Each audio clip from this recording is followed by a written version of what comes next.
Welcome to the Heartbreak Stories channel. Let's go for a walk and listen to a new story about a man who came home at the wrong moment and heard the truth he was never supposed to hear. He had a choice, fall apart or fight back. Now let's listen. I came home early one afternoon and heard my wife say something she never meant for me to hear. I walked out without a word and said nothing. What I discovered over the next few days was so calculated, so deliberate, that I still have trouble believing how close I came to losing everything. And I mean everything. My name is Dorian Brewster. I'm 46 years old. I work in commercial HVAC installation, been doing it for 22 years. I'm not the kind of man who talks much about feelings. Never have been. I wake up early, I do the work, I come home. That was the deal I made with myself when I was young. And for most of my life, it held together just fine. Jolene and I met when I was 27. She was 24, working the front desk at a physical therapy clinic in Columbus, Ohio. She had this way of laughing that made her room feel warmer. We got married 2 years later, bought a house in Westerville, and built what I thought was a solid life. No kids, that didn't happen for us, and after a while we stopped chasing it. We had the house, the dog, the routines. We had each other, or so I believed. Looking back now, I can see the signs I missed. The long evenings she spent on her laptop with the screen tilted away from me. The weekend team-building retreats at her marketing firm that seemed to happen more and more often. The way she stopped reaching for my hand at the movies. I noticed each of these things separately, but I never stacked them up. Maybe I didn't want to. Maybe I was just too tired from a long week of crawling through ductwork to ask the right questions. A man can build walls around his blind spots without ever picking up a single brick. The day everything changed started the way 100 other days had. I was halfway through service call at a strip mall on the north side when the supply house called. The part one needed wouldn't arrive until Thursday. Job done for the day, 2 hours early. I texted Jolene. No reply. Figured she was in a meeting. I stopped at the hardware store, grabbed a box of wire anchors I'd been meaning to pick up for a month, and drove home. I pulled into the driveway at 3:47 p.m. Her car was already there. I remember thinking she must have left early too. I came in through the side door off the garage, the one that opens into the laundry room, and I was shaking the dust off my jacket when I heard her voice carrying from the kitchen. She wasn't on a call. She was talking to someone in person. A man's voice, low and easy, answered her from somewhere near the island. I froze. He has no idea, Jolene said, and she wasn't whispering. She was relaxed, comfortable. Dorian's not the kind of man who looks too closely at anything. He just trusts. It's almost sad, honestly. The man laughed, a short, confident sound that told me he'd heard this kind of thing before. You don't feel anything for him anymore. There was a pause, not a hesitant one, a considering one, like she was deciding whether the question was even worth answering. I stopped feeling anything for Dorian a long time ago, she replied flatly. He's just furniture, and I hate him at this point. Useful furniture, but still. I stood in the laundry room with my jacket half on, and the world went very quiet. Not peaceful quiet, the kind of quiet that lands on you after something explodes. I did not move for what felt like several minutes.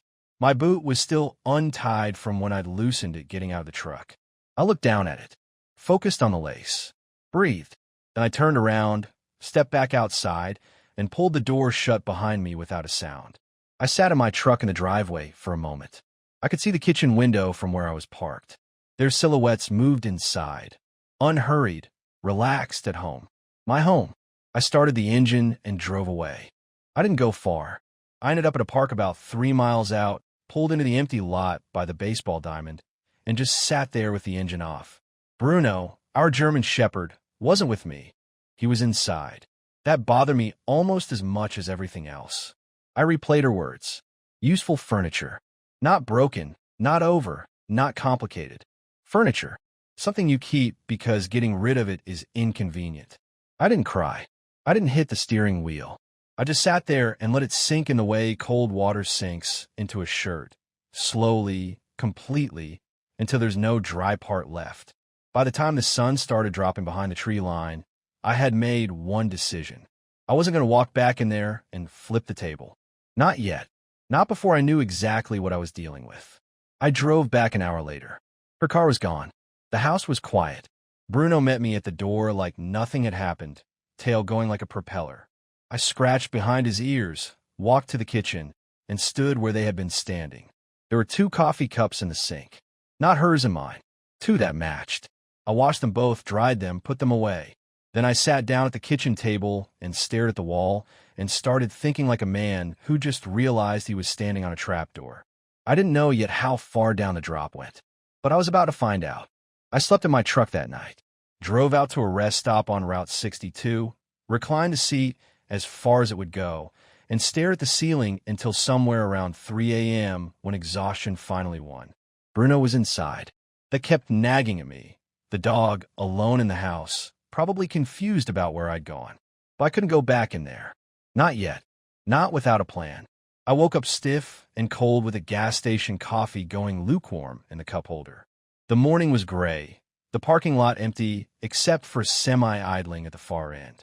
I sat up, rolled my neck, and felt the previous day settle back on my shoulders like a load of wet concrete. I checked my phone. 3 texts from Jolene.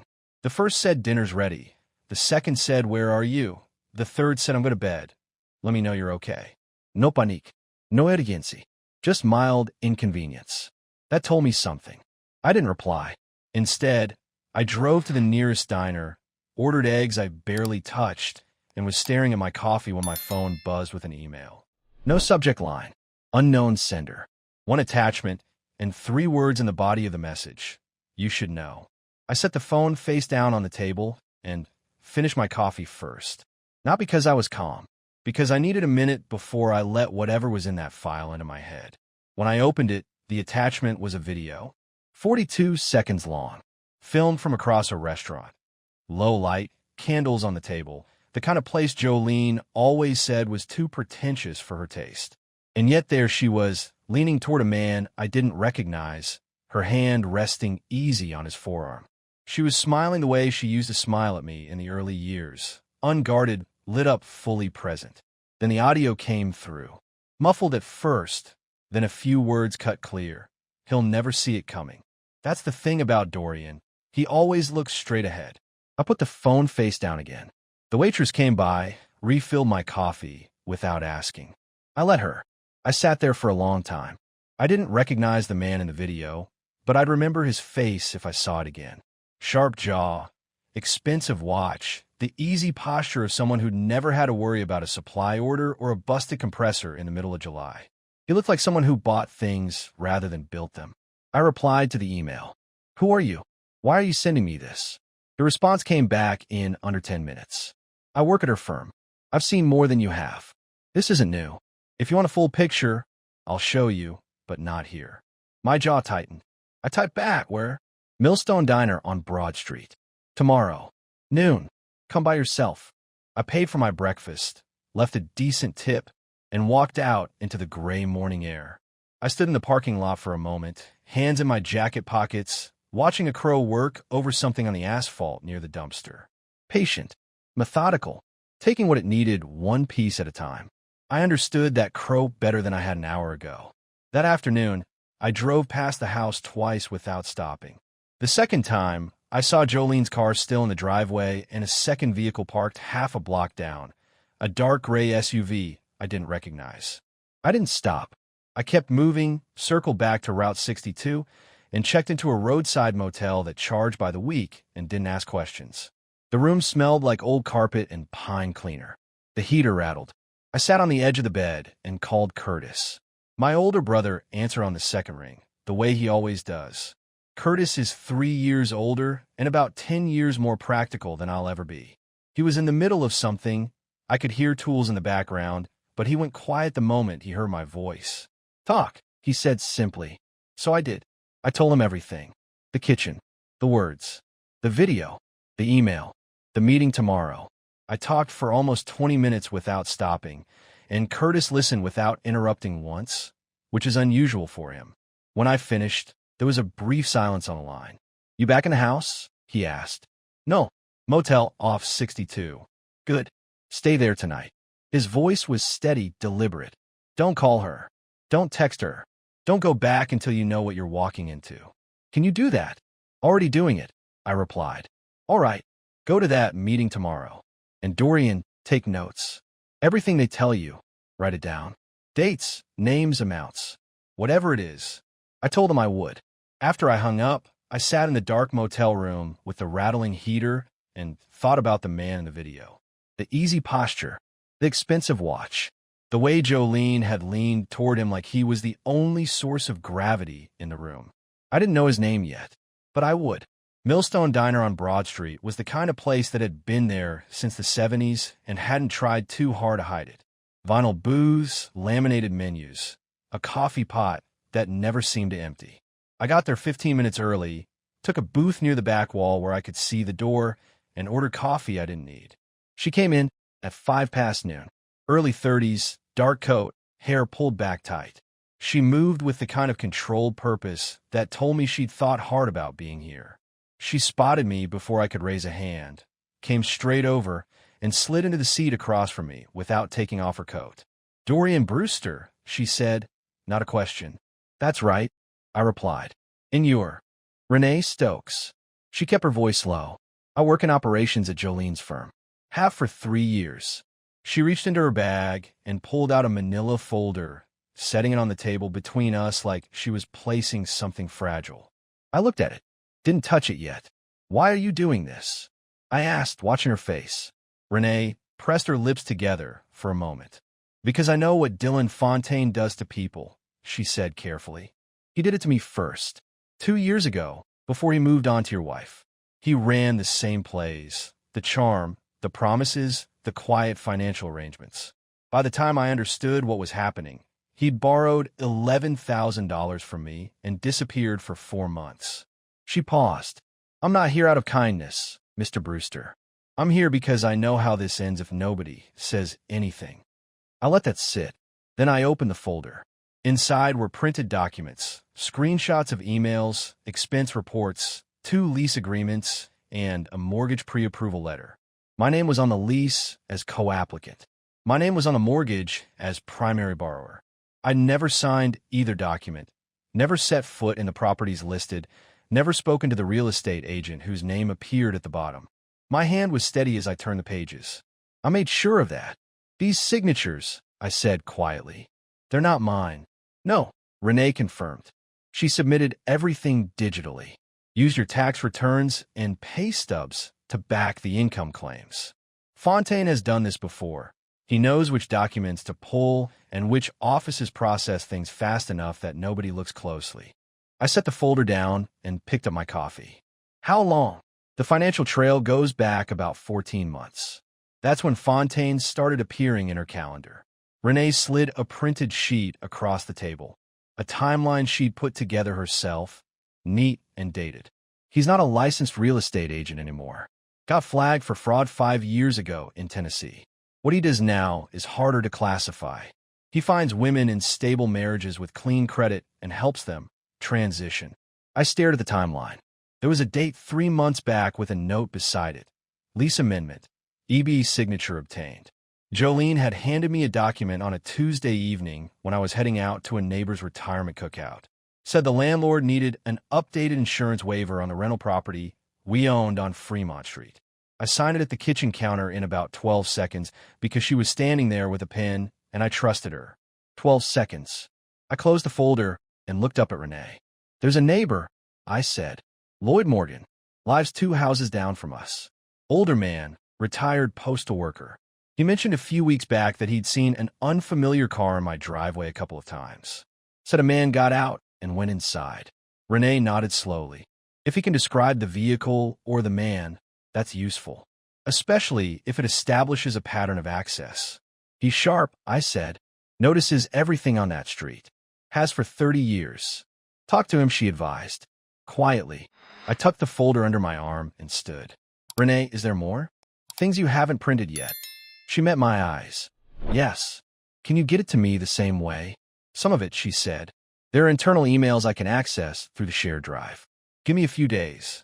I thanked her, left cash for the coffee, and walked out into the pale afternoon light. I sat in my truck for a moment before starting it, the folder on the passenger seat, the timeline face up on top. 14 months. property in 2 counties. My name on documents I'd never seen. I pulled out my phone and texted Curtis one word, tonight. He replied in under a minute. Here. Curtis lived 40 minutes north of Westerville in a converted farmhouse he'd spent 8 years fixing up himself. When I pulled into his gravel driveway just after 6, the porch light was already on and his truck was parked with the tailgate down like he'd been waiting. I came in through the back door. He had a dry erase board set up on the kitchen wall already. 3 columns, documents, people, timeline. I almost smiled. Curtis had always been the one who organized things when the world got messy. While I was the kind of man who fixed the problem in front of him, he was the kind who mapped every problem he could see coming. He poured coffee without asking, set it in front of me, and sat down across the table. Show me. I laid the folder out piece by piece. He went through it methodically, reading each page fully before moving to the next, making small notes in the margin of a legal pad. When he got to the mortgage pre-approval, he stopped. This is your digital signature, he said, holding it up. Forged, I replied flatly. She had access to old closing documents from when we refinanced the house in 2019. Same format, same font. Curtis set it down slowly. Dorian, this isn't just infidelity. I know what it is. He tapped the paper. This is fraud. Identity fraud. You understand that means you could be on the hook for any debt attached to these documents if she disappears and leaves them behind. I know, I said again. He studied me for a moment, then nodded, accepting that I'd already done the math. All right, then we move fast. He turned to the dry erase board and uncapped a marker. First, your credit. Everything gets frozen tonight. All 3 bureaus. You do it from your phone while we sit here. He wrote freeze credit at the top of the first column and circled it. Second, I'm calling guy I know. Corporate investigator, works fraud cases for insurance companies. I want to know everything about Dylan Fontaine before that name is 2 days old. I pulled out my phone and started the credit freeze process while Curtis made his call. The conversation was short, professional. He gave the investigator Fontaine's name, the Tennessee fraud flag Renee had mentioned, and the approximate business address from one of the lease documents. When he hung up, he turned back to me. 2 days, maybe 3. That's fine, I said. Then I told him about Lloyd Morgan, about the unfamiliar car in the driveway, the man who'd gone inside. Curtis wrote neighbor, L. Morgan, witness, on the board and drew a box around it. Go see him tomorrow, Curtis said. Face to face. Don't call first. And take notes. We worked for another 2 hours that night, building the timeline on the board, cross-referencing the documents Renee had given me with what I could pull from our joint accounts online. Curtis found something I'd missed. A $4,200 transfer from our shared savings to an account I didn't recognize, made on a Saturday morning 3 weeks earlier when I'd been on a job site. I stared at the number on the screen. She moved fast, Curtis observed. She thought she had time. I replied, and my voice came out quieter than I expected. Not broken, just worn to the edge of something. Curtis looked at me across the table for a moment. You holding up? I picked up the coffee. It had gone cold. Ask me when it's over. He nodded once, the way men do when they decide not to push further. Then he turned back to the board, uncapped his marker, and kept writing. Curtis's investigator came back in 36 hours, not 3 days. His name was Paulson, and he sent a 6-page PDF that Curtis forwarded to me at 7 a.m. on a Thursday morning while I was eating a granola bar in the motel parking lot and watching a maintenance truck idle by the dumpster. I read the whole thing twice before I started the engine. Dylan Fontaine, age 44. Born in Knoxville, Tennessee. Real estate license revoked in 2019 following a fraud complaint filed by a title company in Nashville. 2 civil suits, both settled out of court, both with non-disclosure agreements that kept the details buried. He'd operated under 3 different business names in 4 states over the past 7 years. None of them active for more than 18 months before going dark. The current LLC he was running in Ohio had been registered 8 months ago. Same playbook, new state. But it was the last page that put a cold feeling in my chest that I couldn't shake loose all day. Paulson had pulled the public records on our home insurance policy, specifically an amendment filed 6 weeks ago. The primary beneficiary on the life insurance rider attached to the homeowner's policy had been changed. The original beneficiary was listed as Curtis, as we'd agreed years ago when Jolene and I had no children to name. The new beneficiary was a holding company called Brightline Property Solutions, LLC, registered in Delaware. Sole member, Dylan Fontaine. I sat with that for a long time. I called Curtis from the parking lot. He answered fast, which meant he'd already read the PDF. "You saw the last page," I said. "I saw it," Curtis replied, his voice tight. "She changed the beneficiary on the life insurance rider. 6 weeks ago." "I know." A pause. "Dorian, that line Renee told you about. By July he'll be gone, one way or another. You need to hear that differently now." I already was. "It's probably still about the financial erasure," Curtis said, though he didn't sound entirely convinced. "Fontaine needs the insurance angle as a fallback. If you're buried in debt and your name is on enough fraudulent documents, a payout becomes a cleaner exit." I finished. "Right." I have to stop here for a second, because while this man was quietly walking away, trying to hold himself together, she was already changing the beneficiary on his life insurance policy to her boyfriend's company. I don't have words for that kind of cold calculation. I genuinely don't. Another pause. "Either way, we document it. We report the unauthorized policy change to the insurance company today.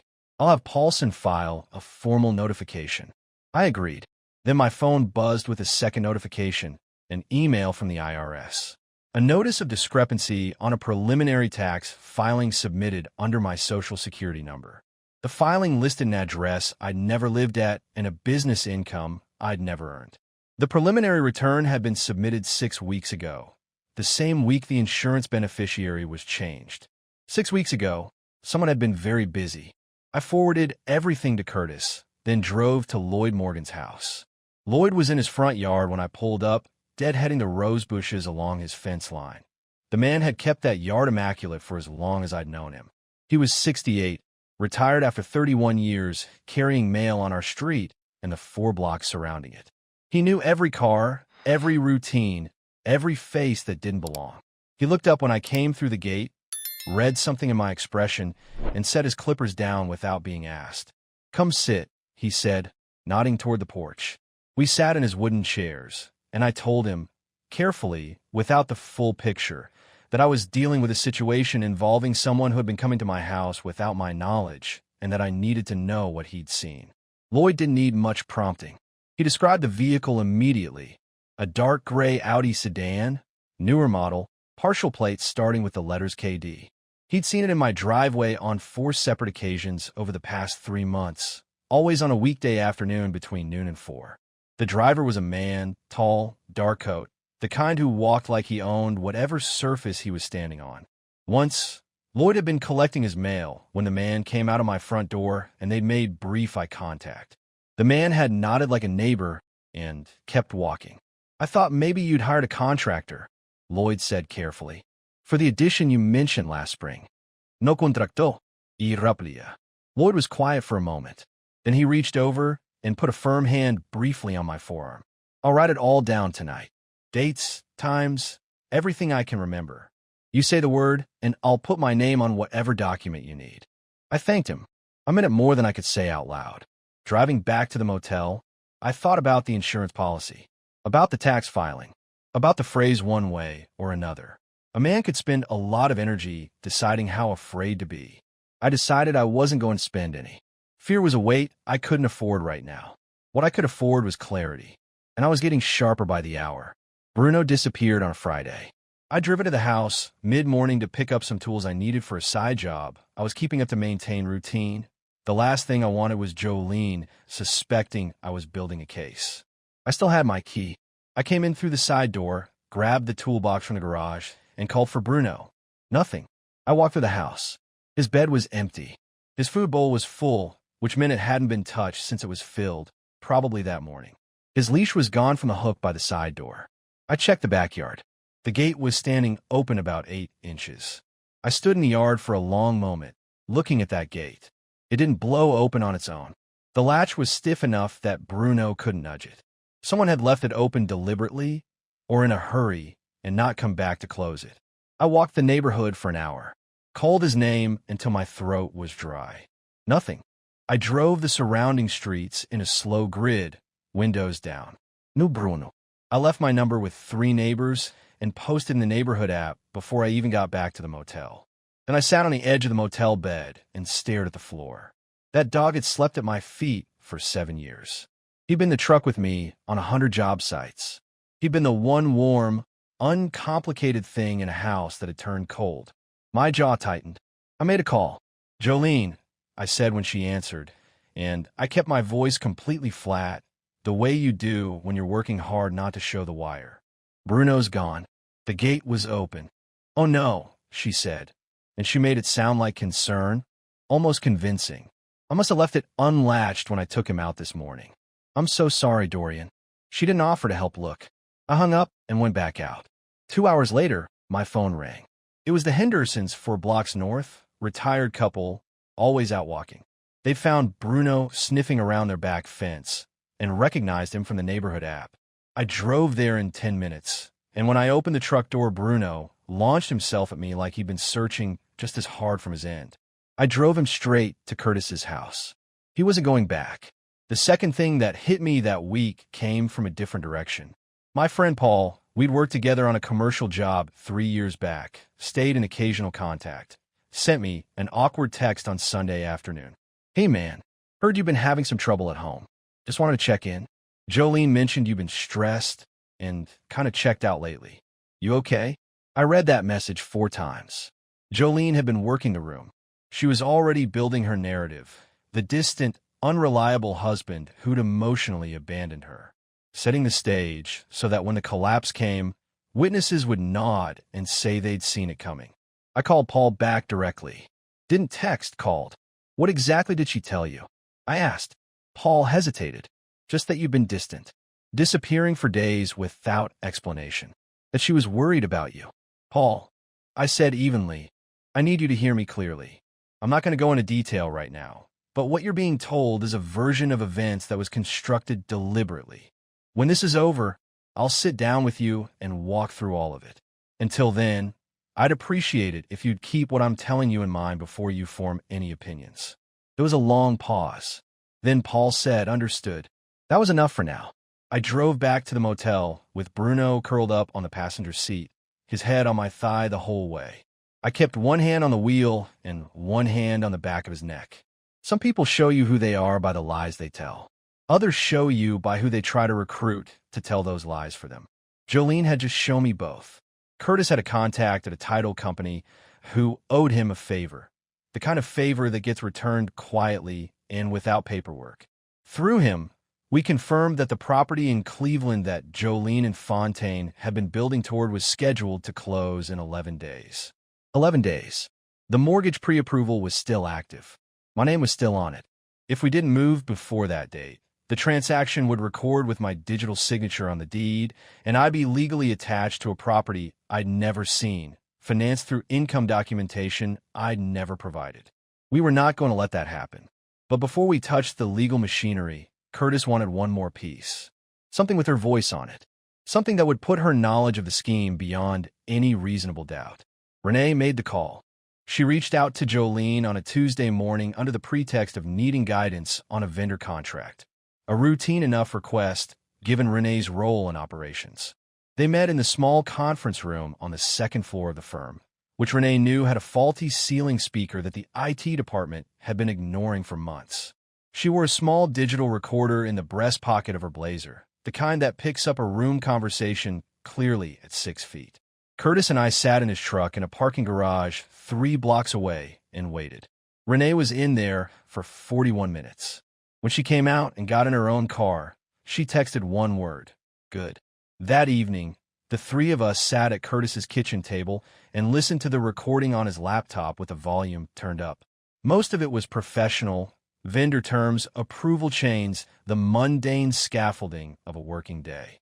But then Renee steered the conversation with a casual comment about how stressful it must be juggling everything, and Jolene's voice shifted.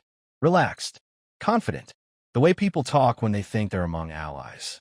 "Honestly, the hardest part is the waiting," Jolene said on the recording, her voice clear and unhurried. Everything's almost in place. Dorian's name is on the Cleveland property, the insurance is sorted, and once we get the tax situation finalized, there's nothing left to untangle. Renee's voice, carefully neutral, and Dorian doesn't know any of it. A pause.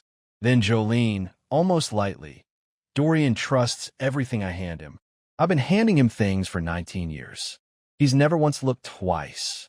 I sat at that table and listened to my wife describe me like a lock she'd learned to pick without effort. Curtis had his arms crossed and his jaw set. He didn't say a word until the recording ended. Then he reached over and closed the laptop. "That's enough," he said quietly. The next morning, I drove to our bank, not the branch we normally used, but the main downtown location, and sat across from a fraud specialist named Gerald Holt, who had the careful manner of a man who'd heard a lot of difficult things and learned not to show it. I laid out the documentation in the order Curtis, and I had organized it. The forged mortgage application, the unauthorized insurance amendment, the fraudulent tax filing, and a printed transcript of the relevant portion of the recording with a timestamp reference. Gerald reviewed everything without interrupting.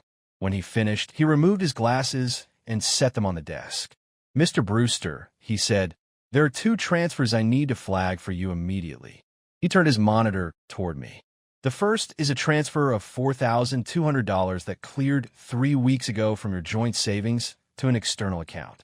The second is a pending transfer, initiated yesterday, of $22,000 from your joint home equity line. This one is not yet settled. $22,000. I looked at the screen and kept my breathing even. "How long do I have to stop the pending transfer?" I asked. Gerald picked up his phone. "I'm going to make that call right now." He did. The transfer was flagged, then frozen pending investigation. Gerald assured me it would not settle while the fraud review was open. He also placed a hold on any further transactions from both accounts that didn't require in-person verification with valid identification. I shook his hand when I left, walked out into the midday light, stood on the sidewalk for a moment with my hands in my pockets. $22,000. Gone in a day if I'd been 2 hours later. I texted Curtis. Transfer stopped. Bank is opening a fraud review. His reply came back in 30 seconds. Good. Now we let it breathe, and we set up the next move. The next move was the firm. Renee arranged the meeting with the firm's regional director through the standard scheduling system. No flags, no irregularities. She requested a performance and compliance review under the pretense of an internal audit process the firm ran annually. Jolene received the calendar invite the same as everyone else. She confirmed it without a second thought, which told me she still believed she was invisible. She wasn't. The meeting was scheduled for a Thursday afternoon. Curtis and I spent the 2 days before it making sure the red folder Renee was going to hand the director was airtight. We printed everything. The expense reports with dual guest hotel receipts, the travel reimbursements tied to inactive project codes, the email threads between Jolene and Fontaine that Renee had pulled from the share drive, and the documented connection between Fontaine's current LLC and 2 prior fraud cases in other states. We added one more item the night before, a summary page that Paulson had drafted, laying out how Fontaine's company appeared in the vendor contact list for the firm under a name that didn't match his license history. He had, at some point in the past 8 months, attempted to pitch consulting services to Jolene's firm using a business alias. Jolene had not disclosed her relationship with the vendor. That alone was a terminable conflict of interest under the firm's own code of conduct. Renee walked into that meeting with the folder under her arm and came out 41 minutes later. She texted me 2 words. She knows. Jolene called me 7 times that afternoon. I watched the phone light up on the passenger seat of my truck and didn't touch it. She sent 2 emails. I read the subject lines. "We need to talk," and "Please, Dorian," and closed the app. That night, for reasons I still don't fully understand, I needed to go back to the house. Not to confront her. Not to retrieve anything critical. I think I needed to stand in the place where it all began and confirm that I was still standing. I went at 11:30. Her car was in the driveway. The porch light was off. I used my key on the side door, the same door I'd come through the afternoon I overheard her in the kitchen. I moved quietly through the mudroom and into the hallway. She was in the kitchen. standing at the counter with a glass of water in her hand, still dressed, like she hadn't been able to bring herself to go to bed. She heard me and turned. We looked at each other across the kitchen. There was no version of Jolene I had ever seen that looked like this. Not angry, not defiant, not even caught. She looked small, like something had been removed from behind her eyes, and what remained was just the outline of the woman I'd married. She opened her mouth once, then closed it. I didn't speak either. I walked to the hall closet, pulled out the fireproof box we kept on the top shelf, birth certificate, old tax returns, the original deed to the house, our marriage certificate, tucked it under my arm, and walked back through the kitchen toward the side door. She found her voice when I was almost past her. Dorian. Her voice was barely above a whisper. I can explain. I stopped, turned, and looked at her one more time. No, irrabulia quietly. You really can't. Then I walked out, pulled the door shut behind me without a sound. The same way I'd left the first time, the day I overheard her say, I meant nothing. Except this time, I wasn't leaving because I was broken. I was leaving because I was done. I drove back to Curtis's house, sat in the dark driveway for a minute. Bruno was on the back seat, his head resting on the armrest, watching me with the patient attention that dogs apply to things they don't understand but accept anyway. I reached back and put a hand on his side. Last time I told him. He thumped his tail once against the seat and closed his eyes. 8 days before the Cleveland property was scheduled to close, I made the call. I'd gotten the name of the listing agent from the mortgage pre-approval document, a woman named Carla Hendricks, a mid-sized real estate office in the Cleveland suburbs. I called from my cell, identified myself fully, and told her clearly that I had never agreed to purchase the property in question, had never met with her or anyone at her office, and that the inclusion of my personal information, my income documentation, my credit history, and what appeared to be a digital facsimile of my signature had been done without my knowledge or consent, and was currently the subject of an active fraud investigation with both my bank and local law enforcement. She went quiet for a long moment.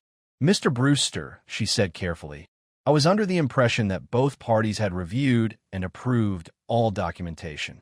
I understand what you were told, I replied. I'm telling you what's true. I'd suggest you speak with your broker and your legal counsel before this goes any further. She confirmed the file would be placed on immediate hold pending review. The closing was suspended. I sat in my truck outside a coffee shop on the east side of Columbus and let the news settle. Curtis was in the passenger seat. While I put the phone down, he exhaled slowly through his nose, the way he does when something difficult goes the right way. Done, I said. Done, he agreed. But Fontaine wasn't done. That same afternoon, Paulson sent us a notification that Fontaine had registered a new LLC in Pennsylvania, a third entity, moving fast, likely anticipating the Ohio operation was about to collapse. Curtis forwarded the information to the fraud investigator at the Columbus Police Department we'd been working with since filing the identity theft report 10 days earlier. Detective Ray Carver had been building the case methodically, and Fontaine's new registration was exactly the kind of escalating pattern he'd been waiting for. 2 days later, Carver called me directly. We've been in contact with the Tennessee authorities, he said. Fontaine's prior civil settlements had sealed records, but the pattern you've given us has been enough to reopen the inquiry. The Pennsylvania LLC registration is now part of an active multi-state investigation. He paused. Your wife has been notified that she may be called in for questioning. I thanked him and hung up. That evening, Jolene called again. I picked up this time, not because I wanted to, but because I needed her to understand that the window she'd been counting on had closed. Dorian, her voice was strained, controlled, like she was holding something together with both hands. We need to sit down and talk through this rationally. We're past talking, Jolene, I replied. Your name is attached to a fraud investigation, a multi-state one. Whatever you need to say it to the detective assigned to the case or to your attorney. This isn't what it looks like, she started. It looks like exactly what it is. I cut in, my voice steady. You forged my signature on a mortgage application. You changed the beneficiary on my life insurance policy to Fontaine's LLC without my consent.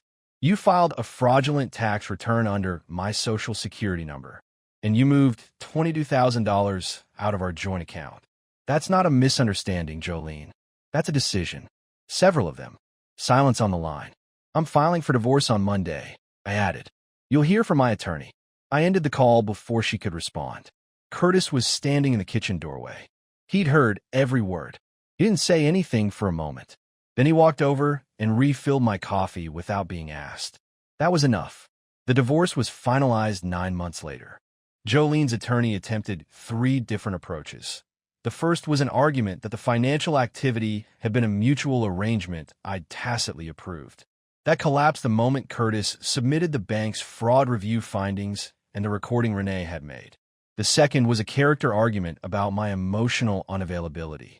That collapsed when Lloyd Morgan submitted his written account of Fontaine's visits to the house, dated and signed with the precision of a man who'd spent 3 decades paying attention.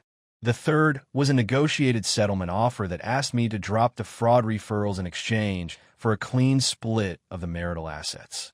I declined. The court awarded me full ownership of the Westerville house, recovery of the $4,200 that had cleared before the bank freeze, and a judgment against Jolene for legal fees associated with the fraudulent filings. She left the marriage with her personal belongings, her car, and a pending cooperation agreement with the Columbus Police Department that her attorney had negotiated to keep her out of a criminal proceeding, provided she cooperated fully with the case against Fontaine. She cooperated. Dylan Fontaine was indicted on 8 counts across 3 states, Ohio, Tennessee, and Pennsylvania. The multi-state investigation Carver had built using our documentation as the foundation ended with Fontaine in custody before the Pennsylvania LLC had processed its first transaction. His prior civil settlements were unsealed as part of the indictment proceedings. 2 other women from previous schemes were identified. Neither of them had known the other existed. Renee Stokes was quietly promoted within the firm 4 months after the investigation closed. She never asked for recognition, and I never offer it publicly. But I sent her a letter. A real one, handwritten, 2 pages. I told her what her decision had meant. She replied with a card that said simply, "He won't do it to anyone else now. That's what matters." Lloyd Morgan still tends his rose bushes. I still wave from the driveway when I drive past, which I do less often now since I sold the Westerville house 8 months after the divorce and bought a smaller place with a good garage on the edge of town. The kind of place a man can work in on a Saturday morning without answering to anyone. Bruno has taken to the new yard with the enthusiasm of a dog who has never once held a grudge in his life. I still do commercial HVAC, still wake up early, still come home at the end of the day and feel the particular satisfaction of a man who does honest work with his hands. It's not a dramatic life, but it's mine, unencumbered and unforged, every square inch of it. Curtis came over for the 4th of July. We sat on the back porch with cold drinks and watched Bruno chase fireflies through the grass, which he has never once caught and will never stop trying to. At some point, Curtis looked over at me and said, "You're doing all right, brother." I thought about the motel room on Route 62, the paper towels on the kitchen floor that I'd thought about for weeks after, the recording, the frozen wire, the night I walked back into that house for the last time and left without a word. Yeah, I told him, I'm doing all right. And the thing was, I meant it, not as something to say, not as a performance of recovery, but as a plain and accurate description of the man sitting in that chair on that evening, watching his dog chase something he'd never catch in a yard that was entirely his own. Some men fall apart when the ground gives out under them. I get it, there's no shame in that. But I've always been better at finding the load-bearing wall.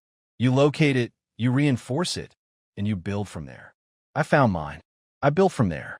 This man never once lost himself. He didn't scream, he didn't beg, he just got quiet and got to work. That's what real strength looks like. Thank you for listening, and I'll see you in the next one.